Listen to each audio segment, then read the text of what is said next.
जन्म पत्रिका अध्ययन में हमने पिछली क्लास में जन्म कुंडली की प्रथम स्थान जिसको हम लग्न स्थान के नाम से जानते हैं उसके बारे में चर्चा करी।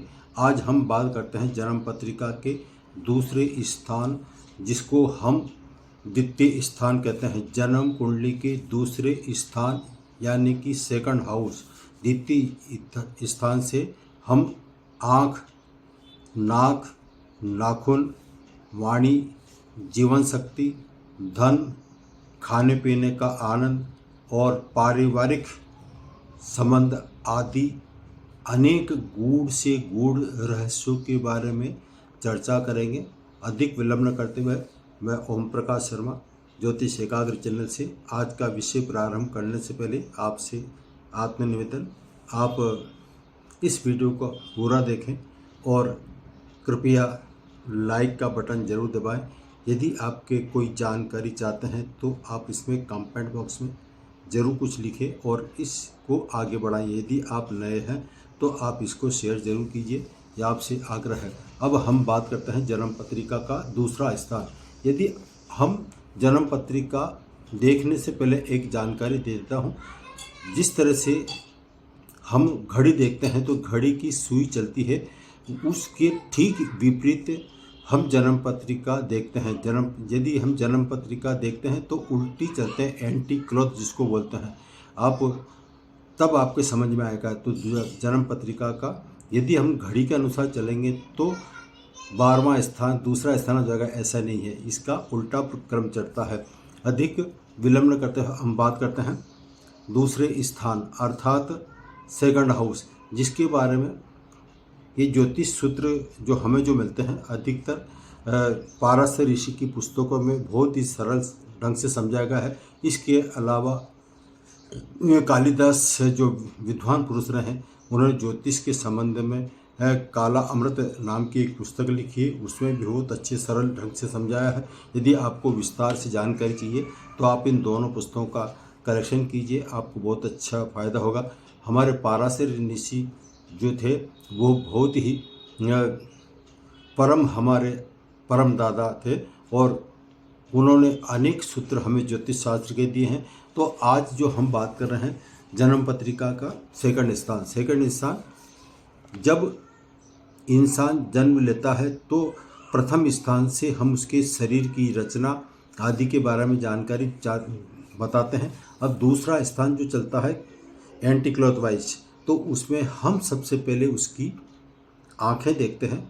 आँख का संबंध जो है ये जन्म पत्रिका के दूसरे स्थान में दाईं आँख का आता है, यानी कि राइट हैंड की आँख आती है। और वाणी जुबान, ये जुबान है, और गला यह हम द्वितीय स्थान से देखते हैं। यही वाणी जो है आपकी किस तरह से होगी, कठोर होगी, जो बोलता है तो वो हकलाहट होगी या घबराहट होगी, ये सब हमारे ग्रहों पर डिपेंड करता है। यदि जन्म पत्रिका में दूसरा स्थान पर हम नज़र डालते हैं तो वाणी का कारक जो माना गया है वो बुध ग्रह माना गया है। बुध ग्रह इस स्थान का स्वामी है। यदि बुध जितना अधिक मजबूत होगा उसी तरह से उसकी वाणी का प्रभाव भी बहुत ही उत्तम माना जाएगा। और यदि इस बुध ग्रह को यदि कमज़ोर अवस्था में देखते हैं तो उसके बोलने में घबराहट हो सकती है। ये द्वितीय स्थान इस देखने वाले ग्रह, यदि कोई ग्रह इसको द्वितीय स्थान को यदि कोई पापी ग्रह देखते हैं या फिर उस पर कोई पापी ग्रह स्थित हो तो ऐसे में भी उसकी वाणी में दुष्प्रभाव आ सकता है। वाणी बोलने की कला, उसकी मधुरता, उसके किस तरह से बोलने का ढंग है, ये सारी वाणी से ही हम ज्ञात कर सकते हैं। तो वाणी जो सीखता है आदमी, जैसे इंसान जन्म लेता है तो थोड़ा सा बड़ा होते से ही मुंह में से शब्द निकलने का प्रयास करता है, और वो जो बोलना सिखाता है वो उसका परिवार यानी कि कुटुंब, जिस स्थान पर जन्म लेता है, पहले हमारा संयुक्त परिवार था तो उसमें कुटुंब की रचना की गई थी। तो कुटुंब में कोई भी हो, दादा, काका, मामा, मामी, सब जो भी वहाँ पे साथ रहते थे वो उसको बोलना सिखाते थे। इसलिए बोलने की कला हम दूसरे स्थान से देखते हैं। बोलने का ऐसा अंदाज है कि एक बोल से, एक ज़ुबान से लाखों करोड़ों रुपए के सौदे हो जाते हैं। ये दूसरा स्थान बताता है। परिवार यानी कि कुटुंब में आपकी क्या स्थिति रहेगी, यह हम दूसरे स्थान से ही ज्ञात कर सकते हैं। व्यक्ति गूंगा होगा, कहीं गूंगा तो नहीं है, बोलने में कोई दिक्कत तो नहीं आ रही है, ये सब दूसरा स्थान बताता। द्वितीय स्थान में पाप ग्रहों का प्रभाव हो तो बोलने में हकलाना, शर्माना सारी बातें आती है। और जुबान से संबंधित, गले से संबंधित जो बीमारियां होती है वो दूसरे स्थान से ही हम देख सकते हैं। तो दूसरा स्थान इतना महत्वपूर्ण माना गया है। दूसरे स्थान से हम जो सत्य बोलने की कला, जो हम बोलते हैं कि आदमी झूठ बोलता है या सत्य बोल रहा है, यह भी हम इसी स्थान से जानते हैं, दूसरे स्थान से। जुबान का आदमी पक्का है या कमज़ोर है, और जुबान का स्वाद।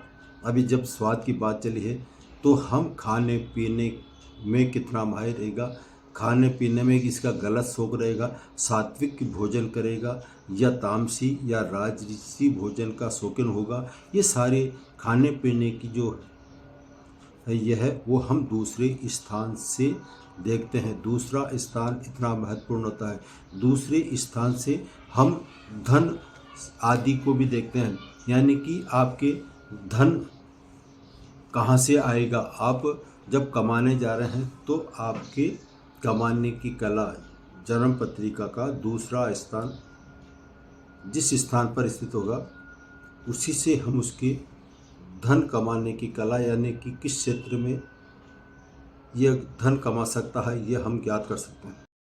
अब हम बात कर रहे हैं धन कौन से क्षेत्र से आएगा, यानी कि ऐसा क्या काम धंधा करे जो इसका धन प्राप्त किया जा सकता है। तो धन से संबंधित सारी जानकारी दूसरे स्थान और दूसरे स्थान के स्वामी से हम जानकारी प्राप्त कर सकते हैं। यह लग्नेश की चर्चा बाद में करेंगे। उसी तरह से द्वितीय स्थान का स्वामी कौन से स्थान पर बैठा है, यह हम नेक्स्ट वीडियो में बताएंगे। सिर्फ इसमें दूसरे स्थान से प्रभावित होने वाले कार्य तत्वों के बारे में बता रहा हूँ। तो धन की जब बात चल रही है तो ऐसा व्यक्ति जो धन कमाएगा तो धन उसका बैंक बैलेंस भी माना जाता है। कैपिटल मार्केट से वो जो कर्म करता है उसके अनुसार उसको कितना बेनिफिट होगा, वो भी दूसरे स्थान से माना जाता है, देखा जाता है।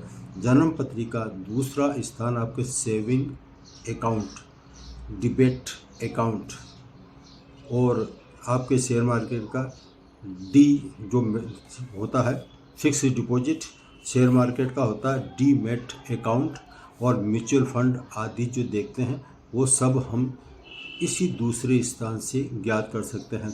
आप जितना कमाते हैं उस कमाई का हिस्सा आपकी कितना बचत रहेगा, कितनी आपको बरकत रहेगी, वो सब हम दूसरे स्थान से देखते हैं। दूसरा स्थान से हम वस्त्र के बारे में भी जानते हैं। वस्त्र सिर्फ यहाँ तक का, जिस तरह से हम टोपी पहनते हैं, ऊपर का जो हिस्सा है, पहले पुराने ज़माने में टोपी पगड़ी पहनी जाती थी, तो वो दूसरा स्थान कहलाता है।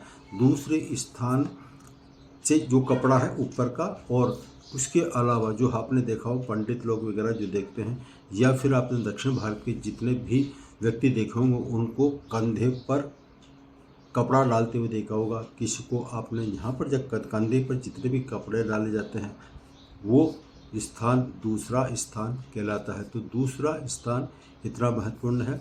ये मैंने आपको सूक्ष्म जानकारी थोड़ा विस्तार से बताने के लिए प्रयास करूँगा। जिस तरह से आपकी रुचि बढ़ेगी, दूसरे कुंडली के अन्य स्थानों के बारे में उनके अनेक चर्चाएं बहुत बाकी है। आज इतना ही मैं अपनी वाणी को विराम दे रहा हूँ। सभी को जय श्री कृष्ण। फिर मिलेंगे अगले विषय के साथ। तब तक के लिए सभी को नमस्कार।